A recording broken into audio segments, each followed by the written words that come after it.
Hola Emilio, buenas tardes. Hola, ¿qué tal, Kiko? Un abrazo muy fuerte. Buenas tardes. Terminamos el año 28 de diciembre y es el último taller, el taller extraordinario que solemos hacer en Navidad. Este, Efectivamente. este año lleva por título este taller Grandes lecciones conscienciales de Oscar Wilde, Nietzsche, Amalia Domingo, Lorca y Machado. Gracias, Emilio, y felices fiestas. Muchísimas gracias a ti, Kiko. También felices fiestas y a todos vosotros, amigos y amigas. Espero que estéis sacándole jugo a estas Navidades en el sentido que estuvimos compartiendo en el encuentro mensual de diciembre. Espero de corazón que sea así. Y es magnífico que tengamos la oportunidad de acercarnos ya al nuevo ciclo anual, compartiendo este taller extraordinario de Navidad en esta fecha que también ya es tradicional para el taller extraordinario de Navidad, que es el 28 de diciembre, el Día de los Inocentes, el día del compromiso de cada uno consigo mismo de vivir desde el no daño, de vivir sin violencia, en la no violencia, ese principio que desde el punto de vista espiritual ya estaba en los Upanishads hace más de 2500 años, de vivir sin violencia. Y en ese contexto vamos a hablar en el día de hoy, vamos a tener un encuentro consciencial en el día de hoy con 5 personas memorables, absolutamente memorables. Como ha comentado y ha compartido Yakiko, vamos a hacer un encuentro de consciencia con la vida y con la obra de Friedrich Nietzsche, de Federico García Lorca, de Oscar Wilde, de Antonio Machado y de la quizás menos conocida, pero no menos insigne desde el punto de vista espiritual, Amalia Domingo Soler. En ese sentido, amigos y amigas, ya sabéis que el programa que vamos a desarrollar es una exposición mía de aproximadamente un par de horas, en donde voy a desplegar los contenidos fundamentales del taller. Esos contenidos de una forma extensa los recibiréis mañana en el texto que junto con el vídeo Kiko os compartirá. Estamos hablando de una treintena de páginas donde hacemos una especie de recorrido, resumen por la vida y por la obra de todos estos personajes. Así que ahí vais a tener material de profundización y de reflexión. Y por mi parte, en lo que es esta exposición, quiero comenzar indicando que, desde luego, desde la perspectiva histórica, han abundado los escritores y las escritoras, ensayistas, poetas, novelistas, dramaturgos, que con su obra y también, desde luego, con su vida, han transmitido y nos han legado valiosas lecciones en el terreno de la consciencia. Y esto ocurre incluso cuando se trata, hoy lo vamos a comprobar, de autores que no son considerados por el gran público de perfil espiritual, sino incluso todo lo contrario. Pero la realidad es que, analizando, como decía, su vida y su obra, podemos comprobar que la espiritualidad, la consciencia, sí ha estado en su vida muy presente. En este taller hemos elegido a 5 de estos personajes memorables, tanto por lo que de por sí cada uno representa, como también por el valor añadido que supone un análisis conjunto de sus enseñanzas y aportaciones concienciales. Como nota común, desde luego, todos nacieron a lo largo del siglo XIX y desencarnaron durante las 4 primeras décadas del siglo XX. Eso es una nota distintiva de los 5 que los aúna desde el punto de vista cronológico, y ordenados precisamente cronológicamente por su fecha de natividad, como ya hemos indicado, Kiko, en el título, yo también, pero ordenados ahora en la exposición que voy a hacer en esta introducción desde la perspectiva de su cronología. La primera de estas figuras a citar es Amalia Domingo Soler, que nació en 1835 y murió en 1909. Una de las mejores escritoras y de las mejores poetisas de la España de la segunda parte del siglo XIX y arranque del XX, que destacó por su sencillez, por su compromiso social, por la defensa de los derechos de la mujer y por el fomento de lo que en aquel momento se denominó y hoy se sigue llamando así movimiento espiritista. Ya veremos en su momento lo que esto es y lo que esto significa al hilo de la vida y de la obra de Amalia Domingo Soler. Desde el punto de vista cronológico, la segunda de estas figuras que hay que destacar es Friedrich Nietzsche.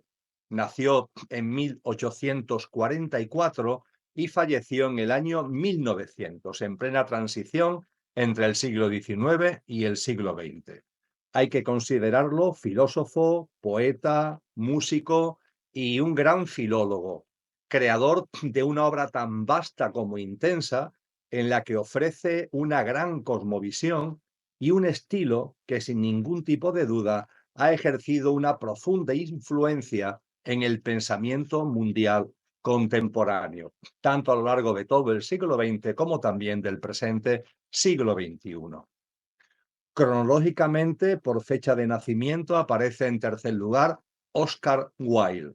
Nació en 1854, murió al igual que Nietzsche en el 1900, en plena transición entre las dos centurias, y se le considera escritor, poeta y dramaturgo, que aun siendo de origen irlandés, fue toda una celebridad en la Inglaterra de su época, extendiéndose su fama por toda Europa y por gran parte del mundo debido a su talento literario y a su gran y aguzado ingenio.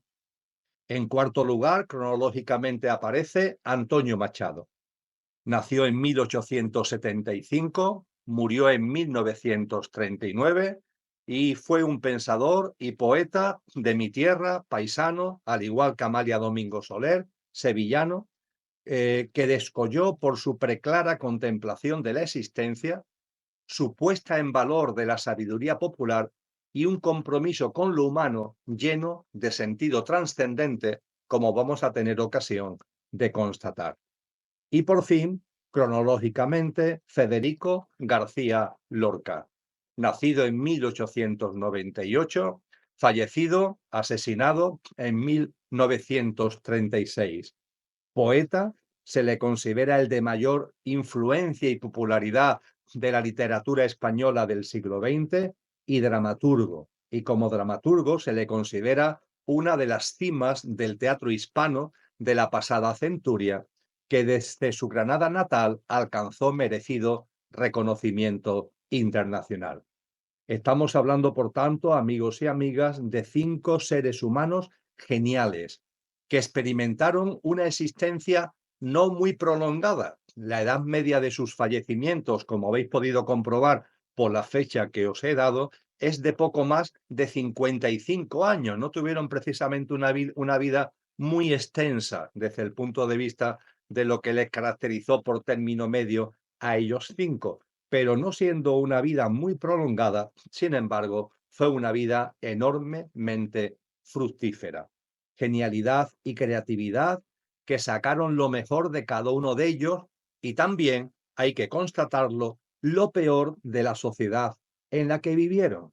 Y esto es una especie de paradoja que se da en la vida de los 5, siendo auténticos genios, personas enormemente creativas, conscientes, humanas, sacaban lo mejor de sí, pero la sociedad en la que vivieron le respondió con todo lo contrario, sacando lo peor de ella, y les hizo pagar de una forma muy clara a cada uno el no comulgar con las ruedas de molino del rebaño, que es otra de las características de los 5, que fueron personas generosas, conscientes y valientes, que no comulgaron con esos sistemas de creencias, con esas ruedas de molino, que desde el punto de vista de la manipulación del inconsciente colectivo se convierten en las ruedas de molino del rebaño, y lo tuvieron que pagar muy caro.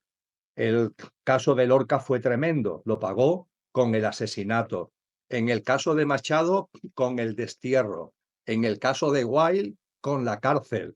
En el caso de Amalia, con la difamación. Y en el caso de Nietzsche, con la demencia, porque su genio, ante el hostigamiento social, efectivamente lo llevó a la locura, entre comillas, lo llevó a la demencia.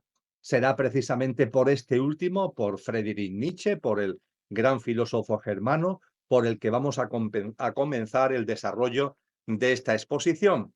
Y ello no por casualidad, sino debido a que las enseñanzas de Nietzsche sobre la muerte de Dios, la condición evolutiva del ser humano y las fases de la autotransformación del ser humano como tal, definen el marco en el que de manera natural se encuadran e hilan las contribuciones de los otros cuatro que junto con Nietzsche van a ser resaltados como figuras dignas de nuestra memoria consciente. Por tanto, amigos y amigas, comenzamos este recorrido por Friedrich Nietzsche. Lo primero a constatar es que si acudimos a la mayoría de las biografías de Nietzsche, desde muy joven es una figura que me ha apasionado. Aquí al fondo, a mi izquierda, está su obra completa y hay un número muy importante de biografías o de estudios sobre su vida, y la mayoría la catalogan a Nietzsche como ateo, remarcan su denominado ateísmo. Y es cierto, amigos y amigas, que Nietzsche rechaza con vehemencia el Dios monoteísta moldeado, promovido y divulgado desde el catolicismo y otras iglesias. Pero también es absolutamente cierto que en absoluto niega lo divino y la divinidad. Eso sí, es una divinidad a la que saca de los estrechos límites de los dogmas y de los cultos, de las creencias y de los ritos, para expandirlo hacia una percepción holística y transformadora, una visión y una acción de la divinidad que hay que calificar como genuinamente revolucionaria y que desde la voluntad, esa voluntad a la que él dio tanta importancia, nos prepara ante algo que también él tuvo muy claro, el declive de la sociedad contemporánea. Y lejos de deprimirse por este declive que él ya anunció, vio y anunció con toda claridad, lejos de deprimirse por ello, lo comprende como paso inevitable y pertinente para el surgimiento de la nueva humanidad.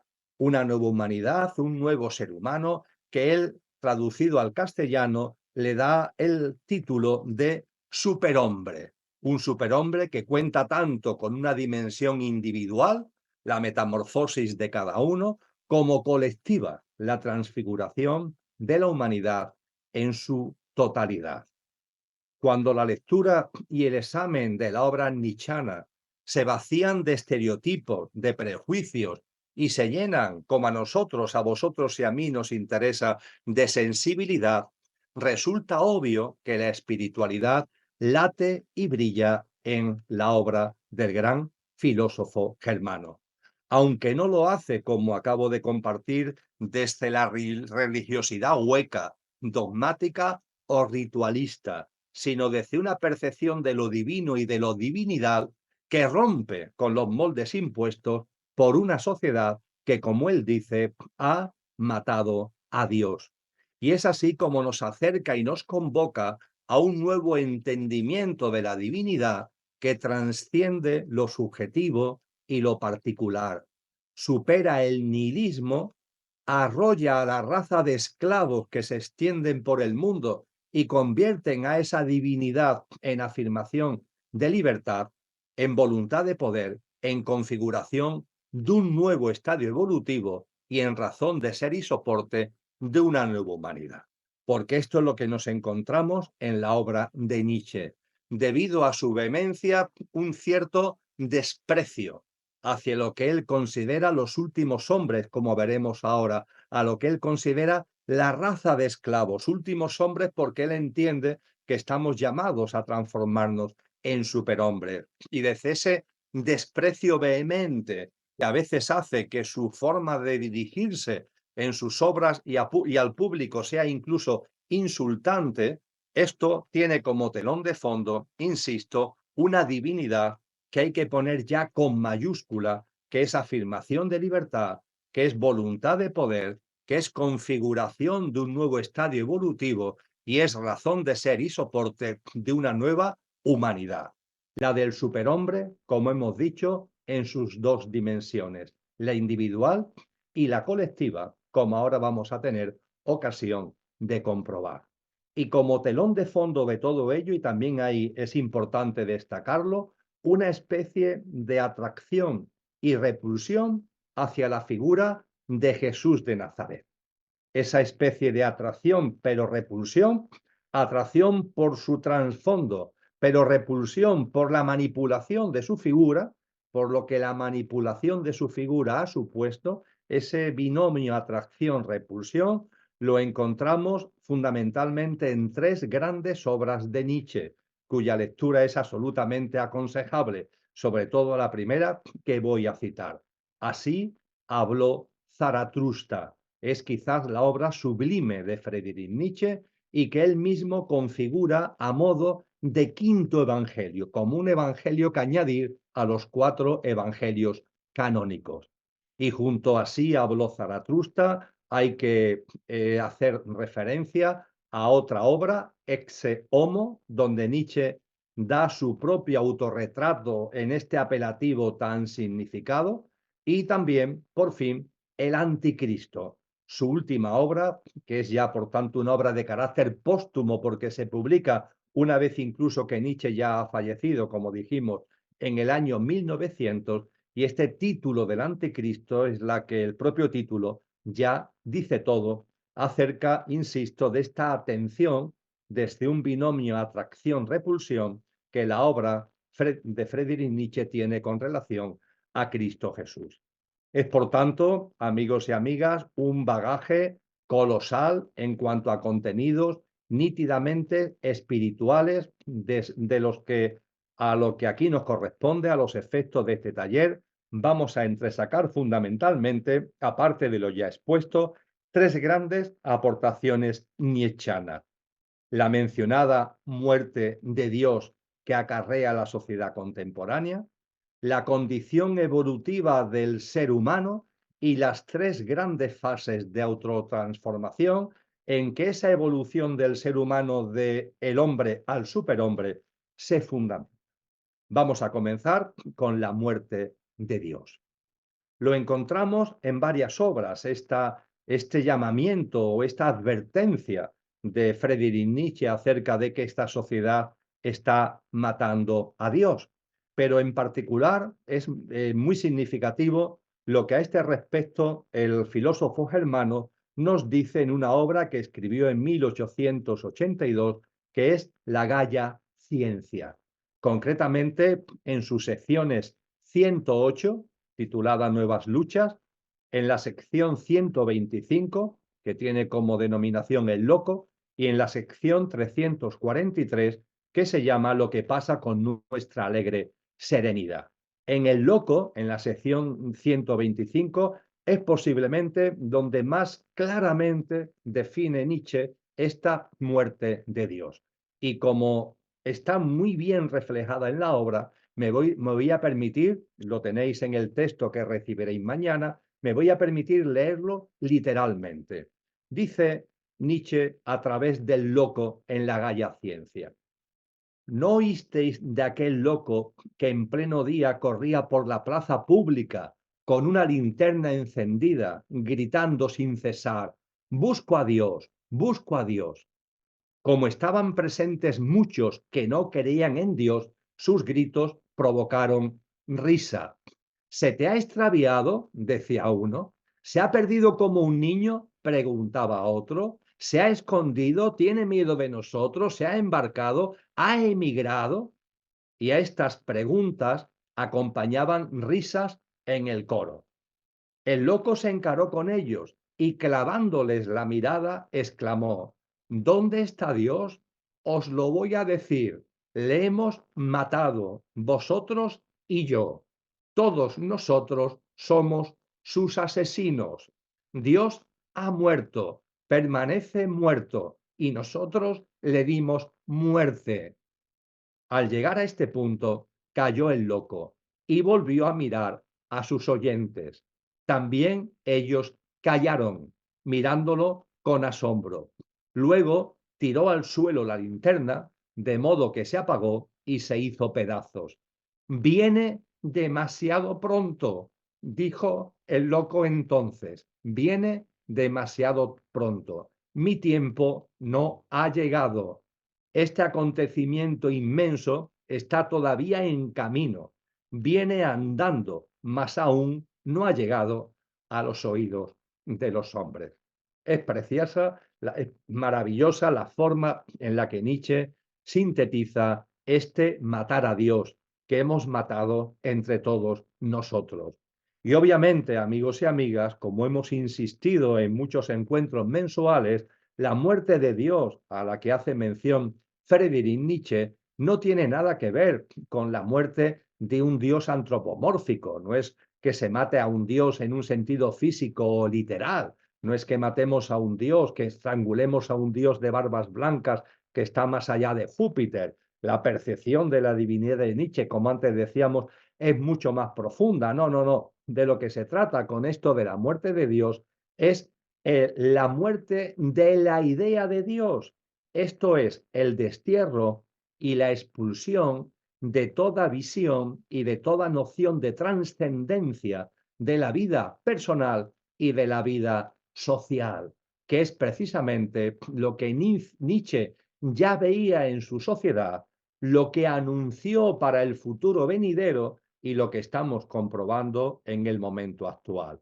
Una sociedad ciega ante lo trascendente, absolutamente aferrada a lo superficial, a lo evanescente y a lo material.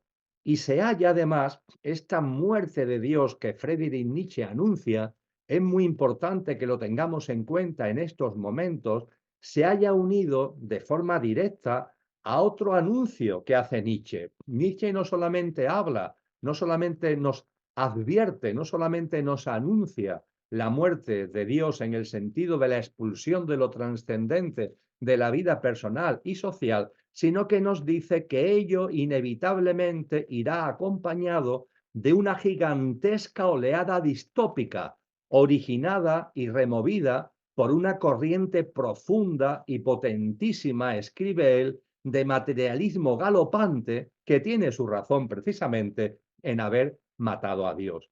Y expulsada la espiritualidad y la trascendencia de nuestra vida y de la sociedad, ¿qué queda, amigos y amigas?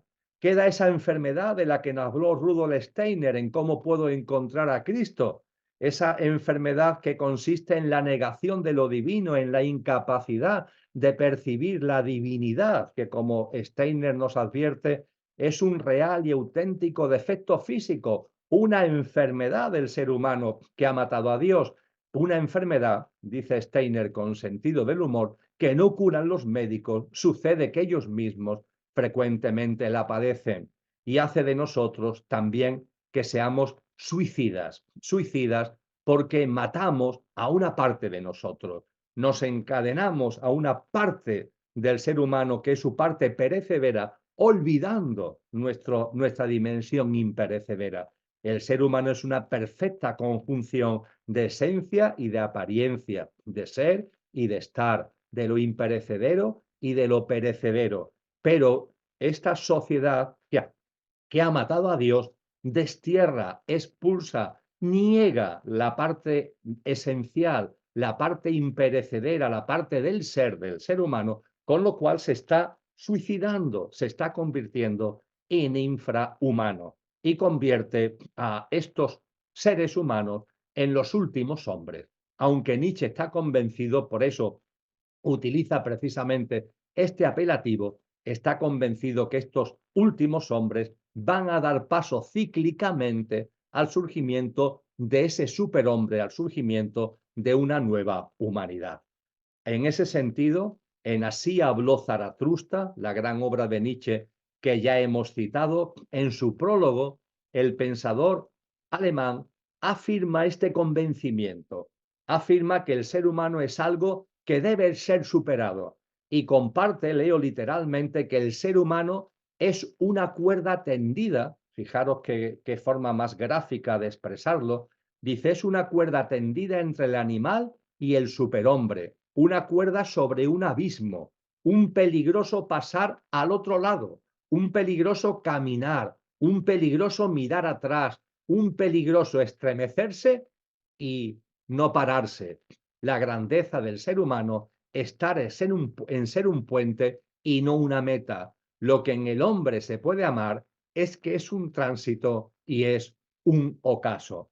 ¿No os sentís reflejados vosotros y vosotras en estas palabras de Nietzsche? ¿No está hablando Friedrich Nietzsche de muchos de vosotros y de vosotras, de muchos de todos nosotros?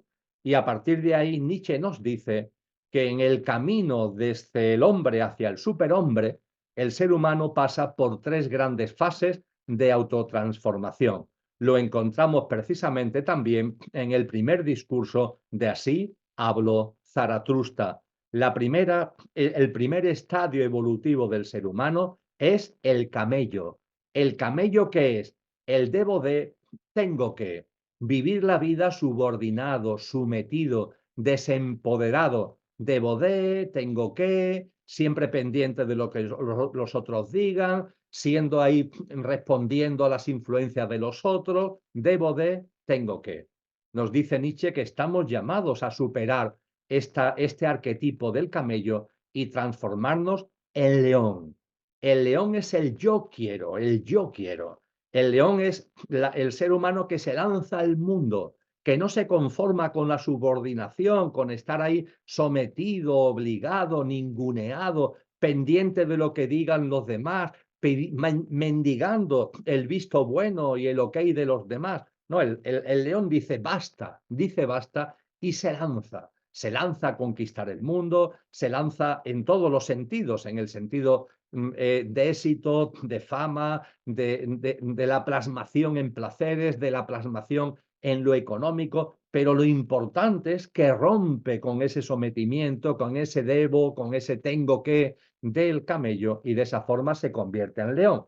Pero claro, el león, por mucho que intente, nos dice Nietzsche, alcanzar la felicidad, con esa valentía con la que se lanza al mundo, no lo va a conseguir, porque en lo exterior no está la verdadera felicidad, por lo que Nietzsche nos convoca a una nueva autotransformación. Si nos habla de pasar de camello a león, el león también tiene que ser superado en el camino del superhombre y tiene que ser superado transformándonos en niños, en niños. Él nos habla de inocencia, hoy que estamos en el Día de los Inocentes. Él nos habla de un nuevo comienzo. Él nos habla de una rueda que se mueve por sí misma. Él nos habla incluso del juego de crear y a eso lo llama el niño. Es curioso que esto que está escrito en el tramo prostero del siglo XIX tenga tanto que ver con lo que ahora muchas veces hablamos de la transformación de ese niño interior al que tanto se hace referencia. Y estas reflexiones, junto con las vertidas a propósito de la condición evolutiva del ser humano, del hombre que es un puente hacia el superhombre, hay que ligar con esa figura que Nietzsche tuvo en ese binomio de atracción y repulsión, que es Cristo Jesús.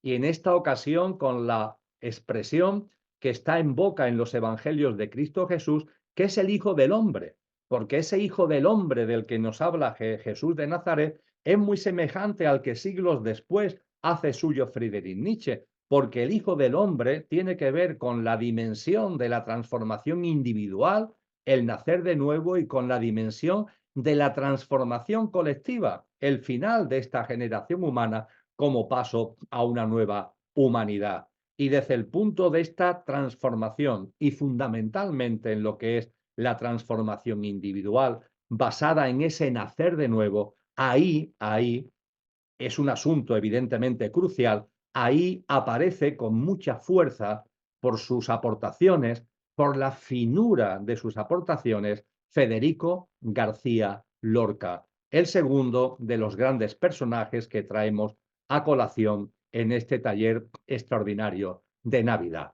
Así que vamos a pasar a este segundo gran personaje.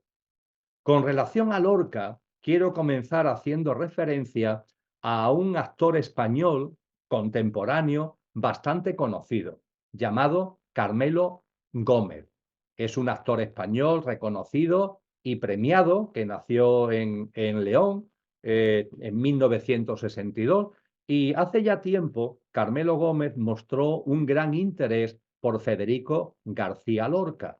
y ello lo ha llevado a preparar un espectáculo teatral titulado A Vueltas con Lorca, con lo que viene recorriendo la península ibérica a lo largo del pasado año 2022 y también a lo largo de este año que ya concluye 2033. Y en las entrevistas que se le ha hecho a Carmelo Gómez, de su boca podemos leer cosas que muy brevemente voy a extractar porque apuntan muy bien a la dimensión espiritual de la vida y de la obra de Federico García Lorca. Nos dice Carmelo Gómez, Lorca encuentra a través de su madre a un redentor que le fascinó, Jesucristo, y en el que no dejó de creer nunca. Cosa distinta es que se distanciara de la Iglesia y de sus estructuras. Desde luego, amigos y amigas, de ese alejamiento da cuenta una parte de la obra de Lorca, como muy especialmente resalto aquí la famosa obra La casa de Bernarda Alba o diversas poesías que expresan su crítica al mundo manacal. Pero como sigue diciendo Carmelo Gómez, en las Casidas y en las Gacelas, poemas así denominados en homenaje a todos los poetas árabes de Granada, es de una espiritualidad extraordinaria. Esa incomprensión del mundo monacal por parte de Lorca se plasma de forma muy explícita en algunos de sus escritos de juventud, recogido en el libro Impresiones y Paisajes, que es del año 1918, y muy especialmente en un conjunto de textos inspirados por la visita que hizo Lorca a la Cartuja de Miraflores en Burgos. Estos escritos, gran parte de ellos, insisto, de juventud, han alimentado la creencia en la irreligiosidad de García Lorca tras su periodo de devoción adolescente. Sin embargo, apuntando nuevamente a lo que comenta Carmelo Gómez, lo cierto es que Federico mantuvo sus convicciones espirituales hasta el final. Es decir, Federico García Lorca permaneció en sus profundas convicciones espirituales hasta su infame asesinato el 18 de agosto de 1936. Unas convicciones que tienen su fundamento en una espiritualidad madura, como la que nos habla Nietzsche, una espiritualidad ajena a cultos, a ritos, a dogmas e íntimamente ligada a su admiración por Cristo Jesús. Hay una frase que encontramos en el tomo tercero de sus obras completas editados por la editorial Aguilar en México en el año 1991. Hay una frase que resume muy bien esto que estoy transmitiendo. Dice Lorca, hay en nuestra alma algo que sobrepuja a todo lo existente. Hay en nuestra alma, en la vuestra, en la mía, en la suya, hay en nuestra alma algo que sobrepuja a todo lo existente. Esa espiritualidad, esa trascendencia, ajena a estructuras, ajena a dogmas y a ritos, está ahí latiendo con fuerza en toda la obra y en toda la vida de Federico García Lorca. Y fue sin duda la espiritualidad, esta espiritualidad de Federico, lo que por medio de una carta le indujo a realizar una íntima confesión a su amigo y guitarrista Regino Sainz de la Maza. Federico y Regino fueron dos figuras fundamentales de la generación del 27 y su intensa amistad tuvo como fruto un hermoso epistolario que además conservamos, está en la Fundación García Lorca en Madrid y gracias a este epistolario sabemos, conocemos de una carta que en 1922 García Lorca escribió a Sainz de la Maza y que no puedo dejar de leeros una parte, un extracto importante de la misma. Igualmente la tenéis en el texto que recibiréis mañana. Le dice Federico a su íntimo amigo Regino, he descubierto una cosa terrible, no se lo digas a nadie. yo no he nacido todavía. El otro día observaba atentamente mi pasado. Estaba sentado en la poltrona de mi abuelo y ninguna de las horas muertas me pertenecía, porque no era yo, con mayúscula la Y, no era yo el que las habías vivido, ni las horas de amor, ni las horas de odio, ni las horas de inspiración. Había 1000 Federicos Garcías Lorcas tendidos en el desván del tiempo, y en el almacén del porvenir contemplé otros 1000 Federicos Garcías Lorcas muy planchaditos, unos sobre otros, esperando que los llenasen de gas para volar sin dirección. Fue este momento un momento terrible de miedo. Mi mamá, Doña Muerte, me había dado la llave del tiempo y por un instante lo comprendí todo. Yo vivo emprestado. Lo que tengo dentro no es mío. Veremos a ver si nazco. Mi alma está absolutamente sin abrir. Con razón creo algunas veces que tengo el corazón de lata. Estas palabras en esta carta de Federico a Regino son impresionantes. Y creo que es también una provocación y una llamada a todos y cada uno de nosotros. Fijaros, fue este momento en el que se da cuenta de que él realmente no ha vivido, que han vivido unos Lorcas que son sus pequeños yo, que se manifiestan de muchas formas, pero que realmente su yo, su verdadero yo, no ha vivido. Y dice, fue este un momento terrible de miedo, un momento terrible de miedo. ¿No habéis sentido a veces este miedo precisamente al daros cuenta de una vida que hemos mantenido aferrada a algo que realmente no somos y que lo que realmente somos no ha nacido, no ha surgido todavía? Dice, mi mamá, Doña Muerte, me había dado la llave del tiempo y por un instante lo comprendí todo. Yo vivo emprestado. Lo que tengo dentro no es mío. Veremos a ver si nazco. Mi alma está absolutamente sin abrir. Esto es tremendo y liga enormemente con ese nacer de nuevo al que anteriormente hacíamos referencia. Porque cuando leemos esta carta de Lorca, es relativamente sencillo que nos demos cuenta de que realmente creemos que vivimos y no vivimos. Realmente, amigos y amigas, estamos muertos. Somos muertos vivientes, unas especie de zombies que andamos por aquí dando vueltas, como él dice también, con gas, llenos de gas, pero sin ir a ningún sitio, y que nos creemos que vivimos, pero es mentira. Somos muertos vivientes, entre comillas, somos zombies. Y a esa muerte hay que morir. A esa muerte tenemos que morir. Y morir a la muerte es resucitar en vida. Y resucitar en vida es nacer de nuevo.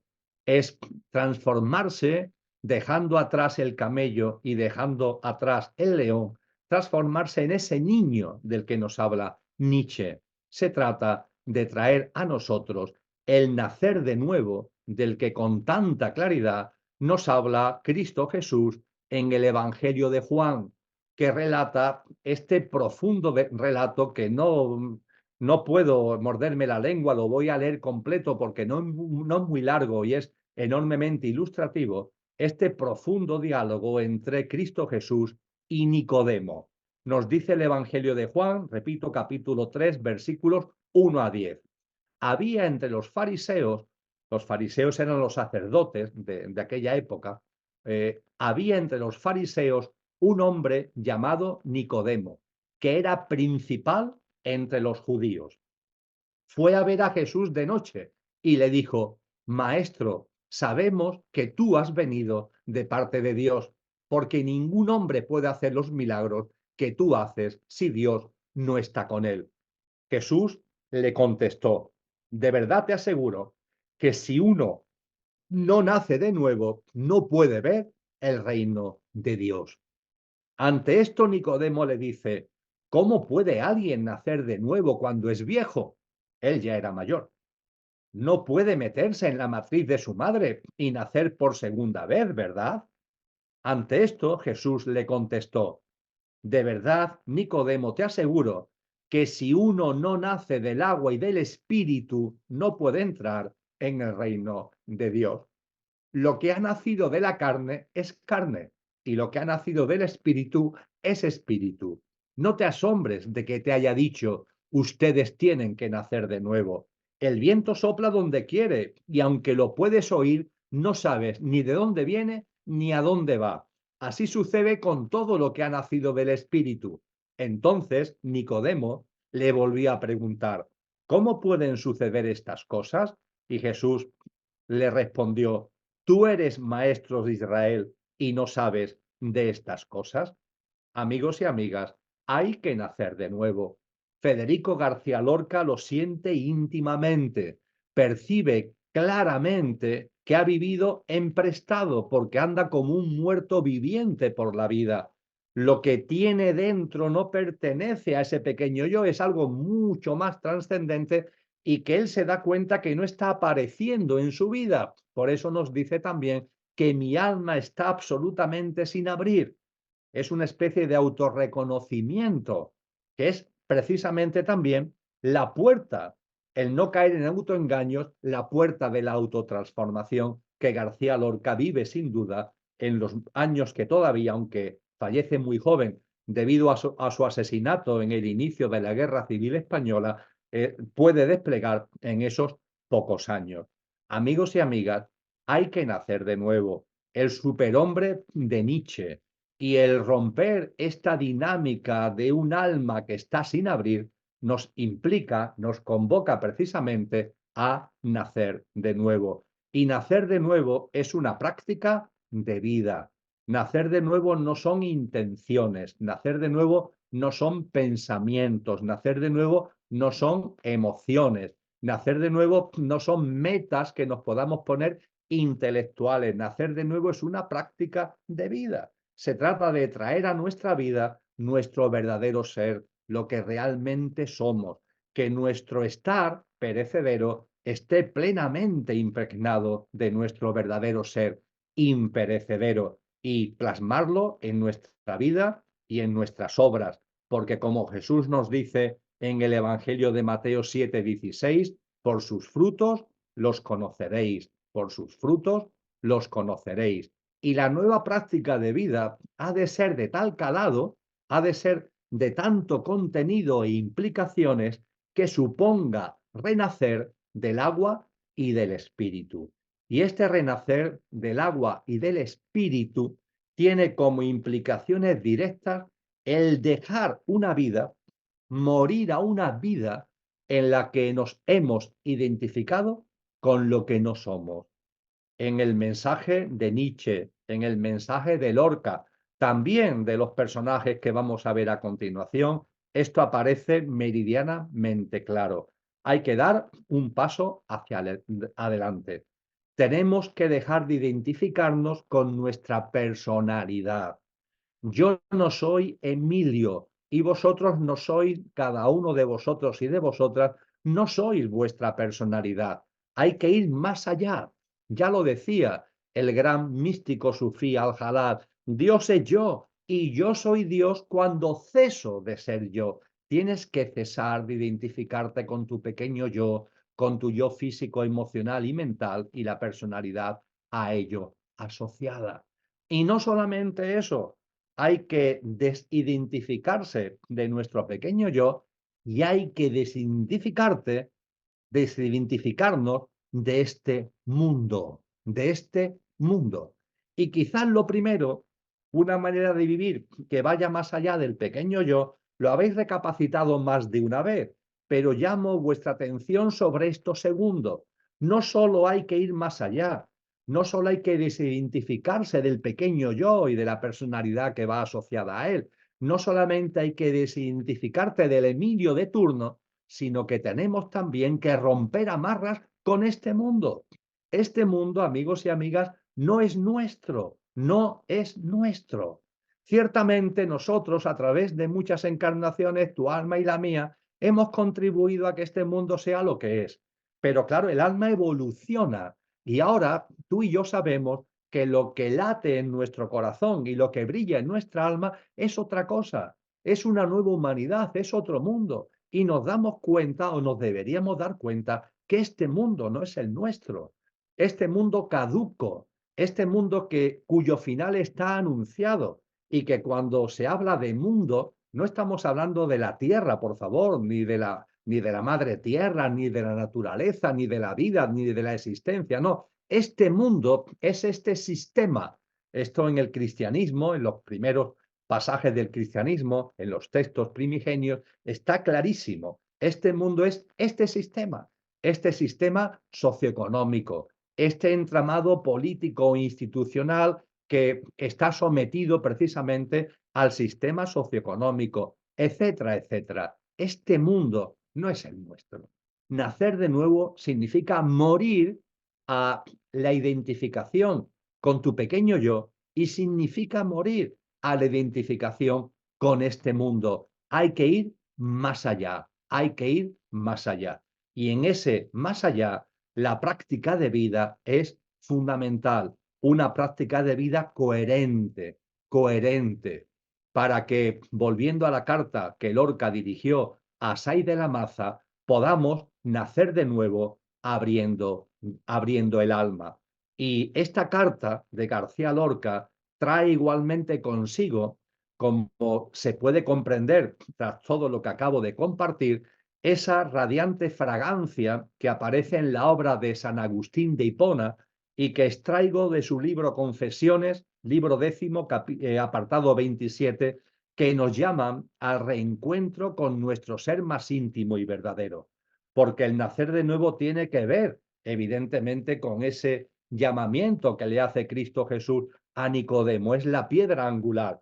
Y tiene que ver con lo que el sabio y místico Sufi al-Jalal habla de cesar de ser yo. Tiene que ver con lo que nos dice en una de sus cartas San Juan de la Cruz sobre el hecho de que el más perfecto grado de perfección a que en esta vida se puede llegar es la transformación en Dios, trascender de nuestro pequeño yo para que nuestro yo verdadero se haga pleno, se haga presente. Y en la obra de Agustín de Hipona, en este libro 10, apartado 27 de sus Confesiones, este gran hombre, este gran santo, esta gran persona, nos dice lo siguiente: tarde os amé, hermosura tan antigua y tan nueva, tarde os amé.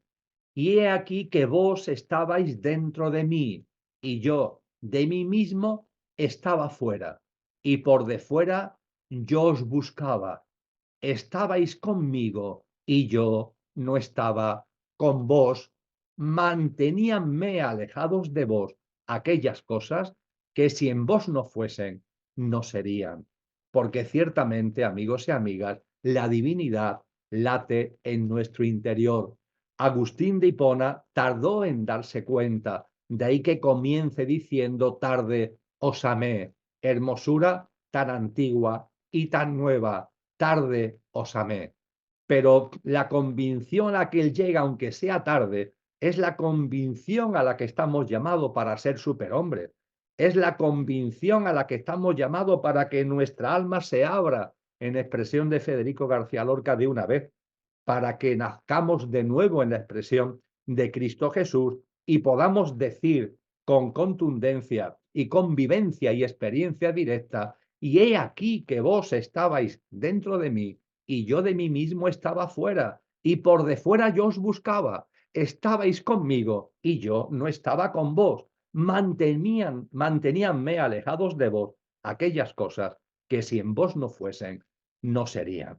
Y permitirme que, para concluir estas reflexiones en torno a García Lorca, haga ahora referencia a un poema de una persona que lo admiró enormemente, Juan Ramón Jiménez, otro gran poeta, nacido en 1851, muerto en 1858, galardonado con el Premio Nobel de Literatura en el año 1956.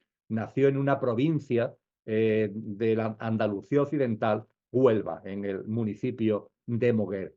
Y fijaros lo que Juan Ramón Jiménez, a lo mejor influido por esta carta a la que hacemos referencia de Federico García Lorca a Regino, fijaros lo que Juan Ramón Jiménez en sus eternidades nos dice: yo no soy yo.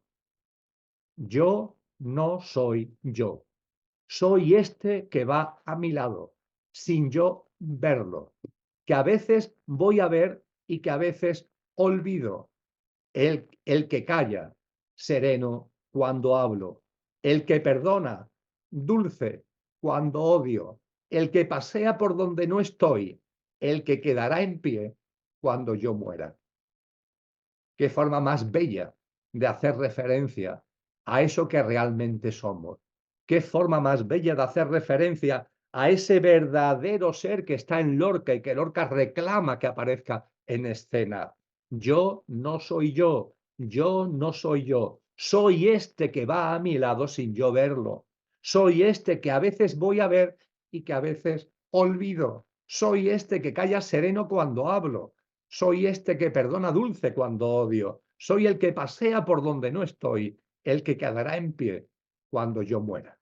Y desde luego, estas reflexiones de Federico García Lorca, que también están en relación de vasos comunicantes con este precioso poema de Juan Ramón Jiménez, nos lleva a la vida y a la obra de Oscar Wilde, porque Oscar Wilde plasmó una de las grandes herramientas, uno de los grandes instrumentos que tenemos a nuestra disposición, aunque a nuestra mente no le guste, para la autotransformación, que son las noches oscuras. Así que, de la mano de Oscar Wilde, vamos a entrar ahora en el papel de las noches oscuras en nuestro proceso de autotransformación.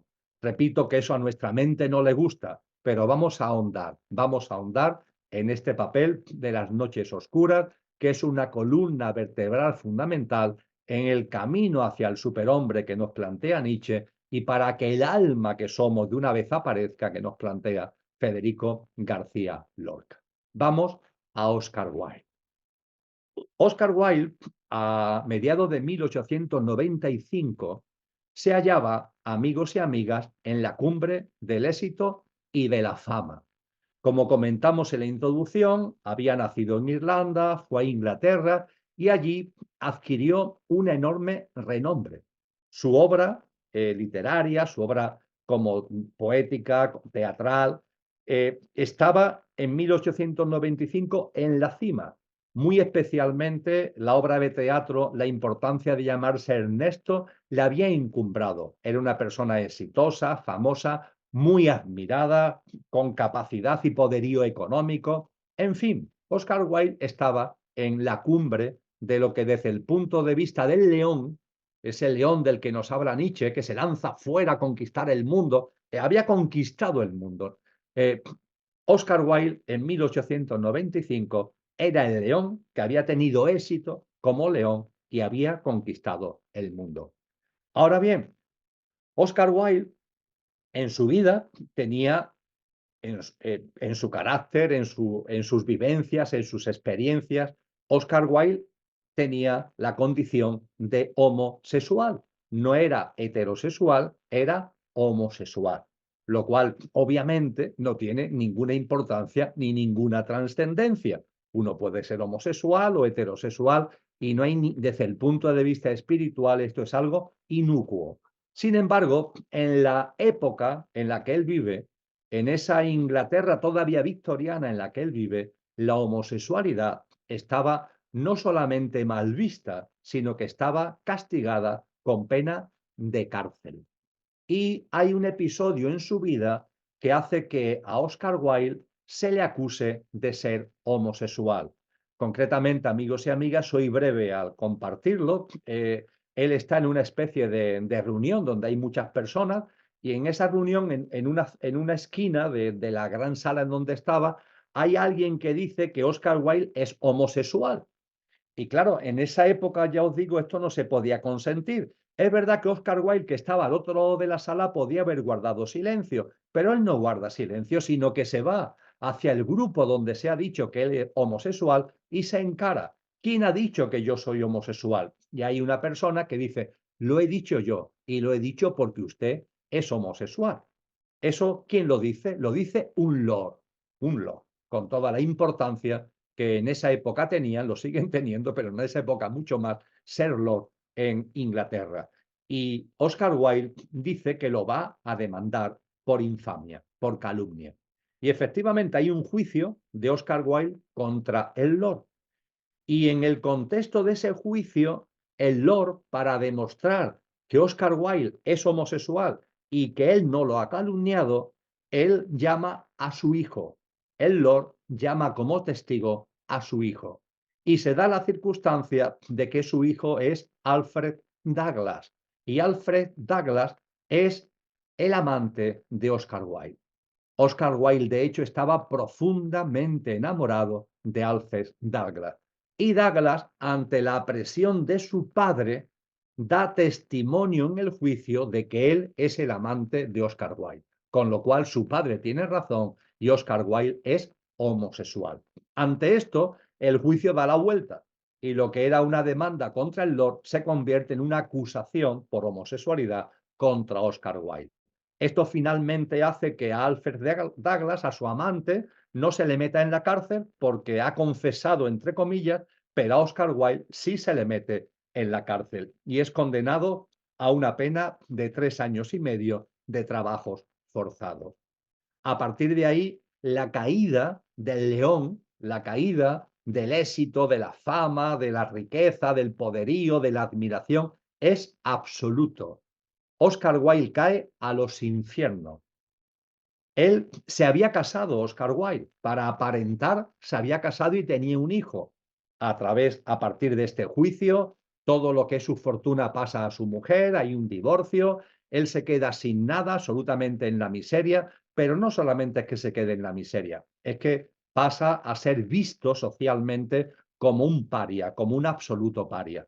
Y va a la cárcel, repito, condenado a 3 años y medio de trabajos forzados.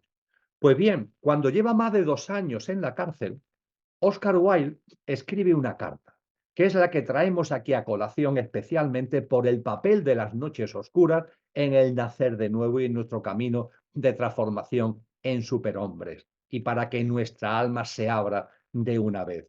Es una carta que Oscar Wilde le escribe a Douglas. Concretamente, esa carta sabemos de ella porque en su momento la recibe Douglas y Douglas se queda con ella.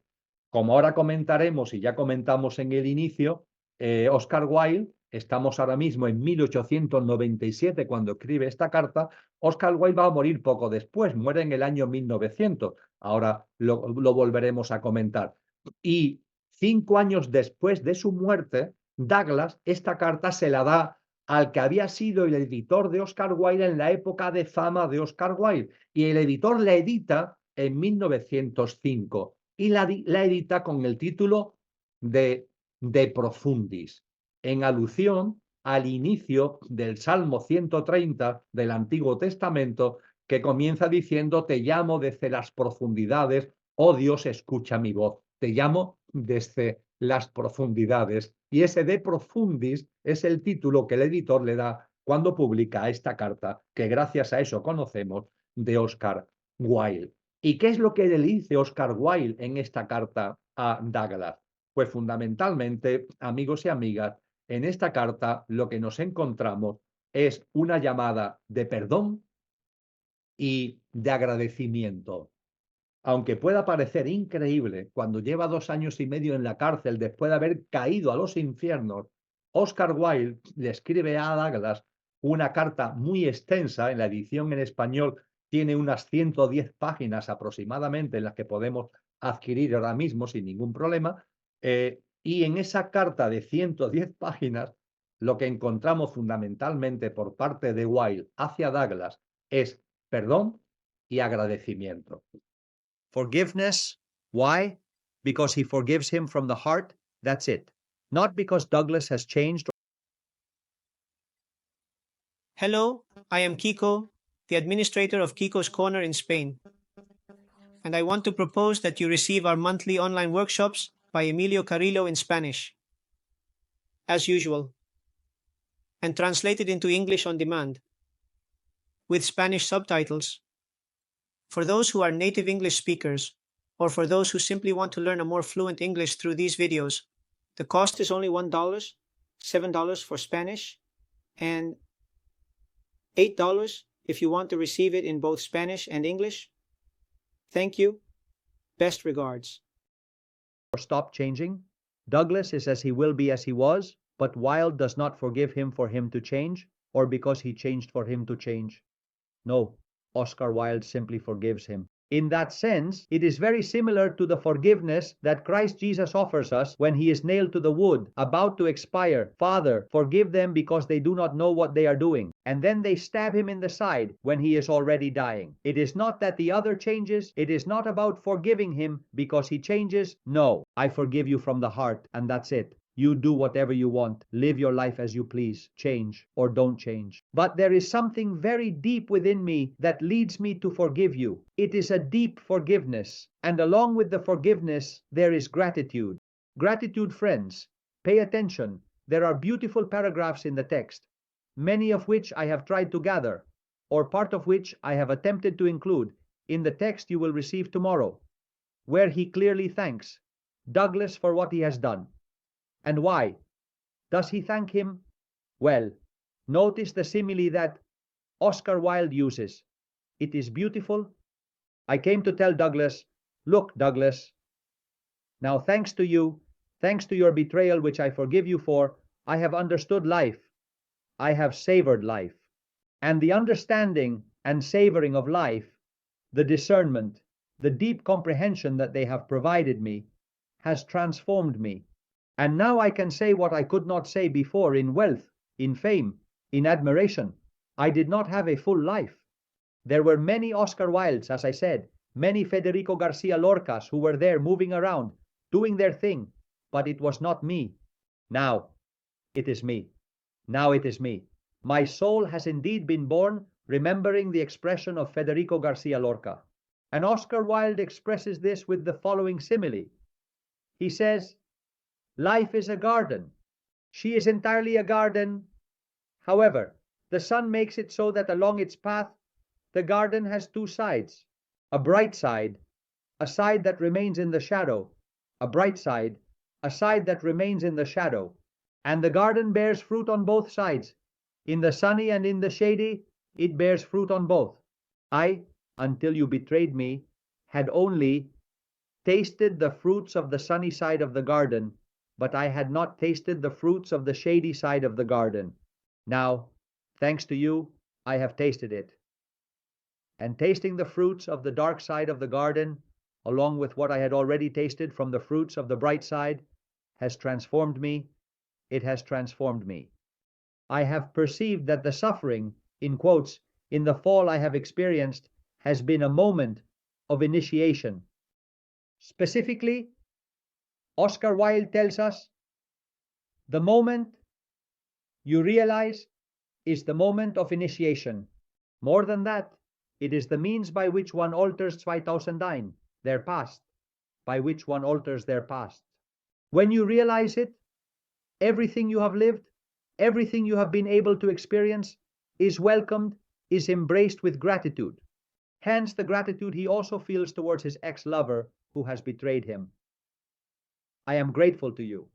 Thanks to you, I have savored the fruits of the dark side of the garden, and from there I have transformed myself.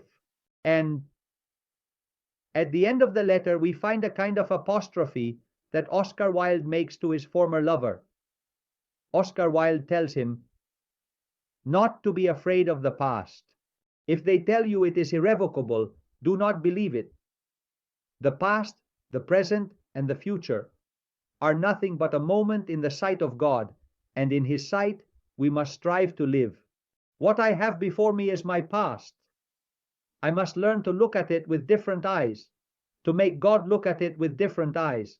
And this profound self-transformation of Oscar Wilde, this forgiveness and gratitude, this savoring of the fruits from the dark side of the garden, not from complaint, but from the deepest acceptance, transforms him, friends, An enormous self-transformation occurs within him. That is precisely why De Profundis contains many things, but it is an admirable theoretical and practical treatise about the dark nights. And we can ask ourselves who hasn't asked this more than once when hearing about it. And why the dark nights? Why not Zweitausendine, the bright days? Why, to be reborn, to begin the path of self-transformation, must one go through what the mind calls evil? Why is this the way? Well, in that sense, many of you know that I like to bring up quotes from two characters. One, with all due respect, more distinguished than the other, but both worthy of reference. One of them is Silvio Rodriguez, the Cuban singer-songwriter who has a song composed in 1969 titled The Chosen One, in which it is said that here, in this life, the terrible is learned right away, and the beautiful costs a lifetime. The terrible is learned quickly, and the beautiful takes a lifetime. And the other character, not only distinguished, but super distinguished, is Juan de Yepes, St. John of the Cross, who in his poem, titled precisely The Dark Night, says, O night that guided us, O night more lovely than the dawn, O night that brought together beloved with beloved, beloved in the beloved, transformed, which is the transformation in God that St. John of the Cross speaks of in one of his letters written in prose. O night as a guide, the dark night as a guide, the dark night worthy of being loved, which is what the word amable strictly means in Spanish, worthy of being loved, more than the dawn, more than the bright day. These expressions from Silvio Rodriguez, Zweitausendine, and San Juan de la Cruz should make us reflect on the role and importance of dark nights in our path of consciousness and in our spiritual evolution. And in response to the great question I posed earlier about why the dark nights and not the bright days, the answer is very simple. First, bright days be a path of self-transformation. The person, the lion, following Nietzsche's expression, who fulfills all his desires, the person who is successful, the person who succeeds personally, in family, economically, and professionally, and yet, in the midst of success, living the success, realizes that there is something inside him that was like this. There is something inside him that leads him to perceive that he is dead, that he has not yet been born, as Federico Garcia Lorca said, success, and yet the inner emptiness. This has led people to a process of self-transformation, the realization that the bright day, in quotes, understanding by bright day what this society tells us is to be the winner that American movies talk about, the winner and the loser, being the winner, being the winner. You have to be the winner, not the loser. Well, you are the winner. You achieve everything. You are the lion that has conquered the world. But nevertheless, there is something inside you that tells you that you are empty and that this is not it. And there have been cases, and there will always be, and there are still now, of people who have self-transformed through the bright days.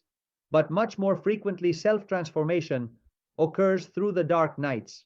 And the fact that dark nights are more frequent as a path or tool for self-transformation than bright days has its reason. And its reason lies in our mind, because our mind, with its two levels, the higher level capable of glimpsing and attending to the transcendent, and the lower level or concrete mind that is dedicated to the everyday, the routine, the ordinary, is that concrete mind that is functioning all day long. It is based on its functioning, on duality, and it classifies everything. It labels everything in a dual manner. This is good, this is bad, I like this, I dislike this, I agree with this, I disagree with this is positive, this is negative. And that mind, falling into the error of judging life, when in life everything has its profound meaning, and there is no need to say this is acceptable and this is not. Everything in life, if it comes into our lives, has a meaning. And the abstract mind, when we use and expand it, can realize this. But the concrete mind cannot, given how it functions, perceive it. And the concrete mind not only remains in that judgment of life and in that labeling and in that duality of the positive and the negative, but also, interestingly, computes much better what it qualifies as negative than what it qualifies as positive, which is a kind of masochism. That is to say, the concrete mind does not see the reality of life and labels life in terms of negative and positive, and curiously, from there, it gives more attention to the negative than to the positive. It computes the negative very well and struggles to compute the positive. It is quite a paradox, but it is so. A good example is health and illness. If there is health in my life, as there is, it has a profound meaning. If illness comes into my life, it also has a profound meaning. Both health and illness have a reason and a purpose. This is the reality. But the concrete mind calls health positive and illness negative. But from there, to whom does the concrete mind pay attention? What does the concrete mind compute easily, and what does it struggle to compute? The concrete mind easily computes illness, but it struggles to compute the positive health. In fact, how many of you are healthy? And have you perhaps reflected at any moment today about your health? Have you thanked yourselves and life for being healthy? Have you valued the ability to live this day in its 24 hours from a place of health? No. The concrete mind qualifies it as positive for health, but however, when we are in good health, it goes unnoticed. The opposite happens with illness. When we are in a specific moment, even if it is just a brief moment of being unwell, even if it is just a simple cold, we are aware all day long. We are constantly aware that we are sick. It is curious, this behavior of the concrete mind, which falls into the fallacy of classifying life as positive and negative, which is not the case. But on top of that, he calculates very well what he calls negative, and what he considers positive often goes unnoticed. Precisely for this reason, dark nights play a crucial role in our self-transformation. It is expressed colloquially as if we had sweet juice and sour juice in front of us, orange juice and lemon juice. And to transform ourselves, we can take from either of the two juices. We have to drink juice, but it doesn't matter whether we drink the sweet one or the bitter one. Well, from that point on, let's drink the sweet one, right? But what happens? Our mind, which is the one that qualifies a juice as bitter and another as sweet, our mind, the sweet, the orange juice, goes unnoticed. With what we have, the only thing we see, even though the other is also in front of us, is the sour juice, it is the acidic juice, it is the juice of the lemon. That is why we are drinking lemon juice as a nutrient for our transformation process. Therefore, friends, we must keep this very much in mind. And we must also keep in mind, speaking of dark nights, the fact that we are, friends, in the last times of this human generation. No one knows the day or the hour, but the signs indicate that everything is in plain sight. The signs are indicating that the end of times, which Jesus of Nazareth spoke to us about in the monthly meeting in January, is near. We will dedicate this meeting to the present moment, to the current situation, and to what awaits us in 2024. We will analyze this in more detail.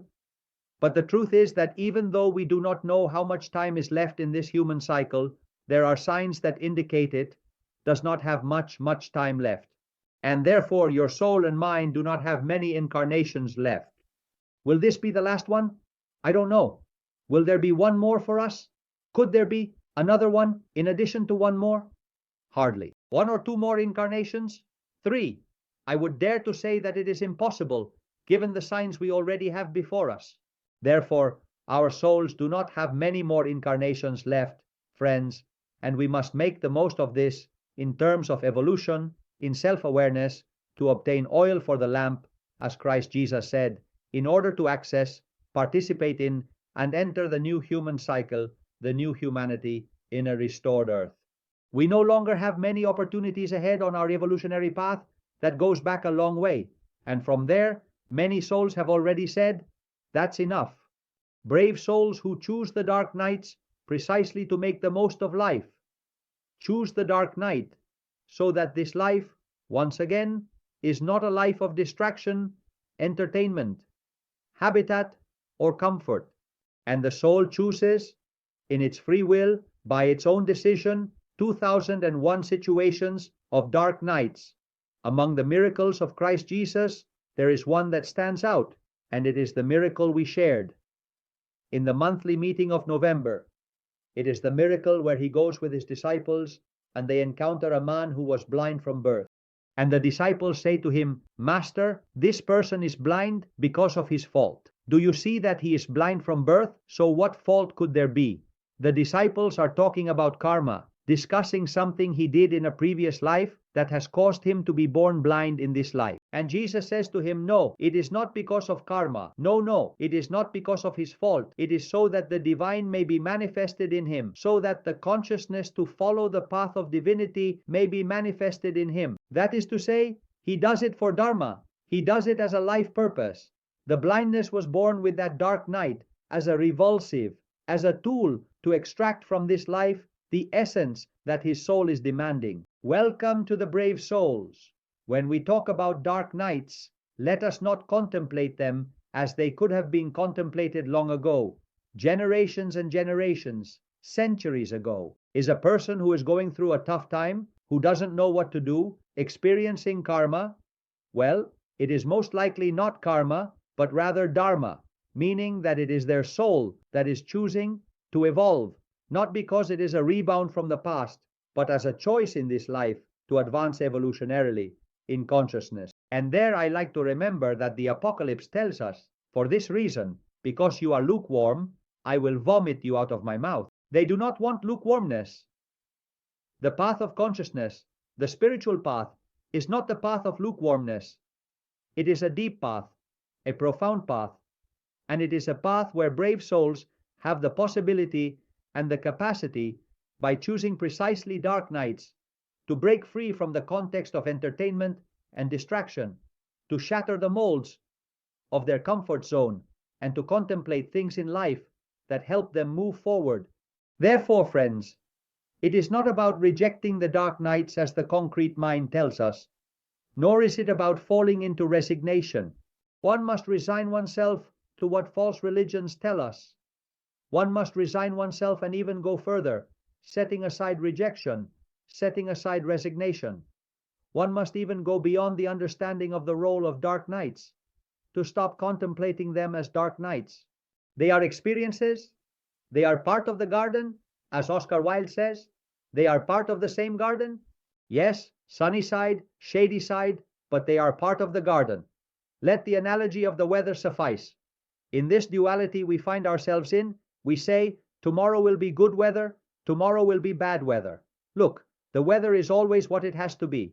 That's it. And if it's cold, I wrap up. If it rains, I take an umbrella. If it's hot, I take off clothes. The only thing that needs to be done is, whatever the what may be, what matters is the how of living the what. Oscar Wilde and his De Profundis is wonderful for understanding all of this that we are sharing. And the contributions of Dark Nights by Oscar Wilde, like those of Federico Garcia Lorca and Nietzsche, clearly tell us that we must nourish and vivify our evolutionary process towards being born again. And this, precisely, spiritual evolution, is what drives the life and work of the fourth of our characters, Antonio Machado, whose evolutionary process is propelled in many ways, including the Dark Night. That evolutionary process of Antonio Machado, which clearly marks his life, is reflected in an expression that many of us know, blow by blow, verse by verse. We find it in his famous "Everything Passes and Everything Remains," which Serrat made famous when he covered it as a song, right? There, in that passage where everything remains, he speaks to us about this path we must walk, blow by blow, verse by verse, to make that rebirth a reality, which he also reflects very well in his poem titled Portrait. That Superman Nietzsche speaks, that rebirth has to do with a practice called upon by Jesus of Nazareth. What does it consist of? Can it be expressed? Can it be defined in a few words? We find it, friends, in the work of Antonio Machado, in his poem Retrato, where I am, in the good sense of the word. Good. I am in the good sense of the word. Good. That's what it's about, friends. Being a good person in the good sense of the word, transforming ourselves. The transformation into God, the presence of our true self, the presence of being in our daily existence is embodied in being a good person in the true sense of the word. Good. Antonio Machado captures it very well in such few words in his portrait. And this being good in the good sense of the word, being a good person in the good sense of the word, carves out a spirituality that, as we also find in Antonio Machado, has two powerful elements. Authenticity, which is an undeniable hallmark of Antonio Machado in all aspects of his life, and anti-clericalism, which, interestingly, was partly related to his exile and death in France, specifically in the Occitan town of Cuyul, where his remains are still buried. Because indeed, with the onset of the Spanish Civil War, Federico Garcia Lorca was murdered, while Antonio Machado had to flee into exile, from which he never returned, and that exile had much to do with his anti-clericalism. But that anti-clericalism in no way means, as is sometimes said or written, that he was not a spiritual person. On the contrary, he is a person of enormous authenticity from a spiritual perspective. Notice the description, in this regard, that Antonio Machado makes in one of his prose works, Juan de Mairena, written in 1900 and published in 1936. Antonio Machado tells us the following about atheism. Notice how subtle Antonio Machado's appreciation of atheism is. It tells us in John that atheism is an essentially individualistic position, that of the man who takes as evidence the fact of his own existence, thereby inaugurating the realm of nothingness beyond the boundary of his self. This man either does not believe in God or believes he is God, which amounts to the same thing. This man also does not believe in his neighbor, in the absolute reality of his neighbor. For both things, it lacks the vision or evidence of the other, a strong intuition of otherness, without which one does not move from the I to the you. The atheist is a person who does not believe in God or considers themselves to be God, which amounts to the same thing. A person who is unable to transcend the boundaries of their self, who inaugurates, as Machado says, the kingdom of nothingness beyond the borders of their small self. It is as if Federico Garcia Lorca, established in those Federicos Garcia Lorca, instead of realizing that there is something else, inaugurated the kingdom of the idea that beyond my little selves there is nothing, and of course there is nothing that can be called divinity. It is true that Antonio Machado distanced himself significantly from official religiosity, and this is one of the main reasons for his exile in the context of the Spanish Civil War. The one who has to flee so that they are not killed in the context of the Spanish Civil War. And notice what he tells us in his intimate notes, in his work titled Intimate Notes. I read it literally. Rome is a power of pragmatic. West, a power against Christ Jesus, which has enough of Christ Jesus to defend itself from him, which in no way, friends, is an exaggeration. I believe that this phrase from this distinguished character, taken from his intimate notes, should also make us reflect. Rome is a power of pragmatic, the West, a power against Christ Jesus, which has enough of Christ Jesus to defend itself from him. But the spirituality of Antonio Machado is undeniable. In the text that you will refer to tomorrow, I take a series of paragraphs from an article titled The Poetic Religiosity of Antonio Machado, whose authors are José María García Castro and Jaime Inubio. They tell us that for Machado, faith has such public relevance that it is key to the prosperity of any society. To this, we must immediately add the clear differentiation that Machado makes between metaphysical faith and religious faith. And here we have to return to his aforementioned work, Juan de Mairena. Machado tells us in that work a metaphysics that is a more or less daring hypothesis of reason about absolute reality, which is always supported by an individual act of faith. An act of faith, my teacher used to say, does not consist of believing without seeing or believing in what is not seen, but rather believing that it is seen, regardless of the eyes with which it is looked at, and independently of whether it is seen or not. And there still exists a metaphysical faith that does not necessarily have to be as widespread as a religious faith, but nor is it necessarily less. Or why? The intimate adherence to a great rational hypothesis does not allow for any legal restriction on its dissemination within the human species. Such is one of the foundations of our school of wisdom. And this spirituality that Antonio Machado cultivates leads him, as could be no other way, to the demand for a radically coherent way of life, having Jesus of Nazareth as his model and guide. And here I return to Garcia Castro and Nubio, who tell us that for Machado, the reality of Christ Jesus as the founder of authentic fraternal love that leads us to the Father is a recurring idea to express the overcoming of rationalist solipsism. Now I will talk for a moment about what rationalist solipsism is and the essence and essential otherness going beyond personal being. This fraternity is something more than a purely philanthropic relationship in the enlightened manner, as it contains an openness to the transcendent. This is the spirituality found in Antonio Machado, and it is a spirituality that, as we have just shared, takes us beyond that solipsism to which I will briefly refer. Therefore, for Antonio Machado, I now take another phrase from his intimate notes. Notice what he tells us. I have always regarded writing against the divinity of Christ Jesus as a matter of taste, likely and indicative of superficial thinking. Usand is the demolishing eagerness of the pygmies who admit no other stature than their own. But this divinity brings it down to earth. Antonio Machado was a coherent and immensely practical person, and we find this at the end of his Saeta of the Gypsies, where there is no room for doubt, where he tells us, in that Saeta the Gypsies, Machado tells us, I cannot sing, nor do I want to that Jesus of the wood.